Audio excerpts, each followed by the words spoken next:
ఓం సాయిరామ్. సమర్థ సద్గురు సాయినాథ్ మహారాజ్కి జై. సాయి భక్తులందరికీ నమస్కారం అండి.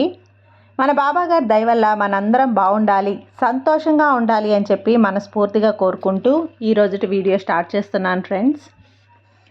ఇక ఈరోజు వీడియోలో మనం చూడబోయేది ఏంటి అంటే, తల్లి నీకోసం నిన్ను వెతుక్కుంటూ ఈరోజు ఒకరు రాబోతున్నారు బిడ్డ. 2 నిమిషాలు వింటే నీకే అర్థమవుతుంది అని చెప్పి బాబాగారు అయితే మనకు ఒక మంచి సందేశాన్ని అయితే తీసుకొచ్చేసారండి.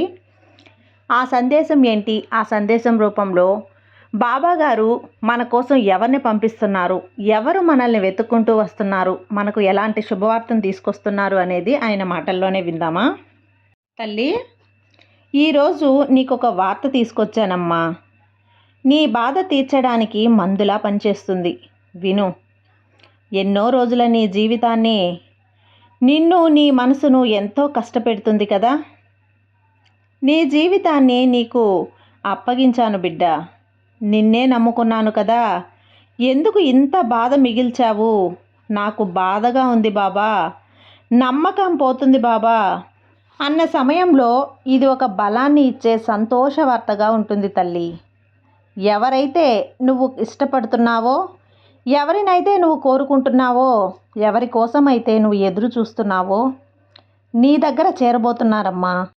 వారు ఎప్పుడు ఎలా చేరబోతున్నారో తెలుసా? అది వింటే నీకే తప్పకుండా అర్థమవుతుంది బిడ్డ. జీవితంలో ఎంతగానో ఇష్టపడ్డావు, జీవితమే ఆ వ్యక్తి అనుకున్నప్పుడు ఆ జీవితం దూరమైంది అని వేదన పడ్డావు. బాధపడకు. నిద్ర, తిండి లేక ఆ వ్యక్తి కోసం ఎదురు చూస్తున్నావు. ఎవరికి తెలిసినా తెలియకపోయినా నాకు తెలుసమ్మా.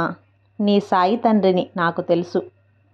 నీ జీవితంలో సంతోషంగా జరగాల్సిన విధి అనుకోని కారణాల వల్ల అందరికీ బాధని కలిగించి ఈ కాలం ఇప్పుడు నిన్ను పూర్తిగా అర్థం చేసుకొని వాళ్ళకి నీ జీవితం గురించి, నీ గురించి పూర్తిగా అర్థమయ్యేలా చేస్తాను తల్లి. నీ ఎన్నో రోజుల కోరిక ఇప్పుడు తీరబోతుందమ్మా. నీ జీవితంలో పూర్తి వెలుగు నింపబోతున్నాను. అది ఎప్పుడు తీరబోతుందో తెలుసా?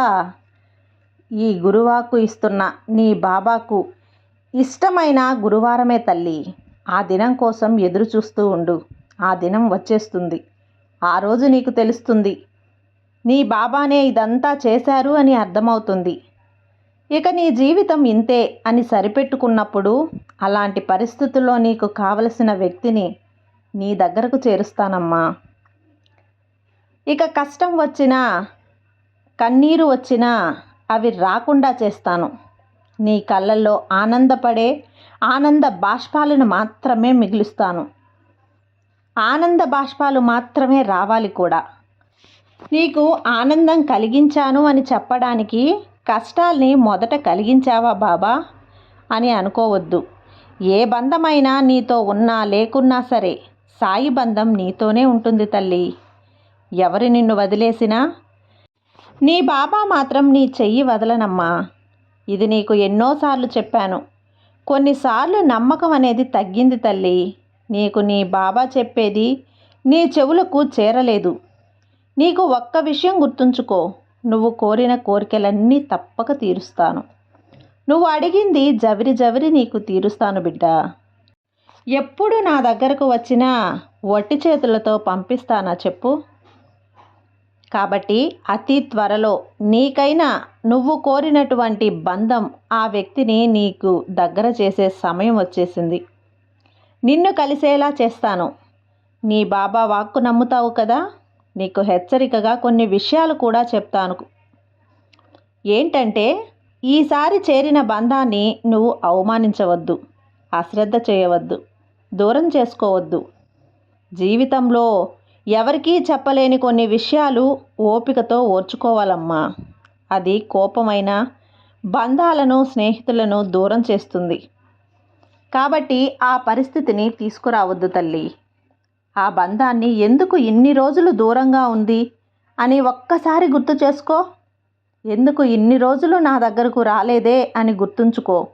అప్పుడే నీకు అర్థమవుతుంది. నిన్ను చేరిన బంధాన్ని ఎలా కాపాడుకోవాలి అని నీకే అర్థమవుతుంది బిడ్డ. నీకు నచ్చిన బంధాన్ని నీ కోపంతో దురుసుగా దూరం చేసుకోవద్దు. నువ్వు భరించలేవమ్మా. నువ్వు భరించడానికి సిద్ధంగా కూడా లేవు. నీ బాబాకి తెలుసు నీ బాధేంటో. అందుకనే నిదానంగా నెమ్మదిగా ఉండు. నీకైన వ్యక్తి నిన్ను వెతుక్కుంటూ చేరుకుంటూ వస్తాడు. వాళ్ళు చెప్పేది పూర్తిగా విను. కోపంగా మాట్లాడవద్దు. వాళ్ళని బాధించి తర్వాత నువ్వు ప్రశాంతమైన జీవితాన్ని జీవించలేవు బిడ్డ. తర్వాత పశ్చాత్తాపడాల్సి వస్తుంది. అలా చెయ్యకు. ఆలోచించు. ఓపికగా నీ జీవితాన్ని జీవించాలి. నీ జీవితాన్ని జీవించాల్సిందే తల్లి. నీ చేతుల్లోనే ఉంటుంది నీ జీవితం. బంధాలన్నీ కూడా విలువగా ఓపికగా వాళ్ళని అనుసరించిపో. దురుసుగా మాత్రం ఉండకు. కోప్పడి వాళ్ళనే దూరం చేసుకోవద్దు. వాళ్ళకి దూరంగా కూడా ఉండవద్దు. తర్వాత బాధపడొద్దు. వాళ్ళు ఇలా అన్నారు, వీళ్ళు ఇలా అన్నారు అని ఆలోచించకుండా, దురుసుగా మాట్లాడకుండా, చెప్పాను కదా, నీ కోపాన్ని నీ అదుపులో పెట్టుకో. నీకు ఇష్టమైన వాళ్ళని నీ దగ్గరికి చేరుస్తాను. ఆ బంధంతో ఆనందంగా ఉండమ్మా. నువ్వు కోప్పడినప్పుడు నిన్ను శాంతంగా ఉంచడానికి నీ బాబాని నీకు నేను తోడుగా ఉన్నాను కదా. ఏదైనా సరే బాబా మీద నమ్మకంతో ఉండు. అంతా మంచే జరుగుతుంది.